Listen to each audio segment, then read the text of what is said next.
Friends, ಊರಬ್ಬದ್ದು ಕೊಂಡಕ್ಕೆ ಸೌದೆ ಕಡಿದ್ಮೇಲೆ ಬೇರೆ ಯಾವುದೋ ಕೆಲಸ ಇರಲಿಲ್ಲ. ಹಬ್ಬ ಹತ್ರ ಬತ್ತು ಅಂದ್ಬಿಟ್ಟು ಶನಿವಾರ ಭಾನುವಾರ ನಾವು ದೇವಸ್ಥಾನ ಎಲ್ಲ ಕ್ಲೀನ್ ಮಾಡಬೇಕು ಅಂತ ಪ್ಲ್ಯಾನ್ ಮಾಡ್ಕೊಂಡಿದ್ದೋ. ಎಲ್ಲರಿಗೂ ಹೇಳಿ ನಮ್ಮ ತಂದೆಯವ್ರಿಗೆ ಕರ್ಕೊಂಡು ಬಂದು ಮನೆಗೆ ಒಬ್ಬೊಬ್ಬರು ಅಂತ ಬಂದು ಅವರೇ ಪ್ರಾಂಪ್ಟಾಗಿ ಅವ್ರಿಗಾಗಿದ್ದ ಕೆಲಸ ಅವ್ರು ಮಾಡ್ತಾಯಿದ್ದಾರೆ. ನಮಗಾಗಿದ್ದ ಕೆಲಸ ನಾವು ಮಾಡ್ತಾಯಿದ್ದೀವಿ. ಇದು ಬೋರಪ್ಪನ ದೇವಸ್ಥಾನ ಊರೊಳಗಡೆ ಇದೆ. ಇದು ಇನ್ನೊಂದು ದೇವಸ್ಥಾನ ಊರು ಒಳಗಡೆ ಮಠಮನೆ ಅಂತಿದೆ. ಇದು ಏನಪ್ಪ ಅಂತಂದರೆ ಈ ಸಿಡಿ ಆಡ್ಬೇಕಾದ್ರೆ ಮಗು ಕೂರಿಸ್ತಾರಲ್ಲ ತೊಟ್ಲು, ಅದು ಈಗ ಅದೆಲ್ಲ ಕ್ಲೀನ್ ಮಾಡ್ಕೊಂಡಿದ್ದೀವಿ. ಅದಾದಮೇಲೆ ಇದೆಲ್ಲ ಮಾಡ್ತಾ ಇರುವಾಗ ಇಲ್ಲೊಬ್ಬ ಅಜ್ಜಿ ಇದ್ರು. ಅವ್ರು ಕೇಳೋಣ ಬನ್ನಿ ಏನು ಹೇಳ್ತಾರೆ ಅಂತ. ಅಜ್ಜಿ ನಾವು ತೊಳೆದನ್ನೇ ನೋಡ್ತಾ ಇದ್ರು. ಅದಕ್ಕೆ ಅಜ್ಜಿ ಏನಾರ ಹೇಳ್ತೀಯಾ ಅಂತ ಕೇಳಿದೋದಕ್ಕೆ ಅಜ್ಜಿ ಇಷ್ಟು ಹೇಳಿದ್ರು. ಅವ್ರು ಹೇಳಿದ್ರು ಮಾಡ್ತೀವಿ, ಹೇಳ್ದೆ ಹೋದ್ರು ಮಾಡ್ತೀವಿ. ನಮ್ಮವರೆಲ್ಲ ಚೆನ್ನಾಗಿ ಇದು ನೋಡಿ, ಇದು ಹುಣಸೆ ಹಣ್ಣು ಹಾಕಿ ತಿಕ್ಕಿ ಯಾವ ಕಲರ್ ಇತ್ತು ಒಳ್ಳೆ ಕಲರ್ ಮಾಡಿಬಿಟ್ಟಿದ್ದಾರೆ. ಚೆನ್ನಾಗಿ ನಡೀತಾ ಇದೆ. ಈ ಹಬ್ಬಕ್ಕೆ ಹಿಂದುಗಡೆ ಏನೇನು ನಡೆಯುತ್ತೆ ಅದನ್ನು ನಾನು ನಿಮಗೆ ತೋರಿಸ್ತಾ ಇದ್ದೀನಿ.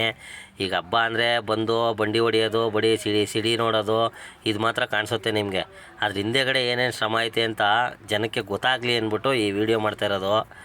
ನೋಡಿ, ಆಮೇಲೆ ಯಾರು ಕಾಮೆಂಟ್ ಹಾಕ್ಬೇಡಿ ಅದು ಯಾಕೆ ಮಾಡಿದೆ ಇದು ಯಾಕೆ ಮಾಡಿದೆ ಅಂತ.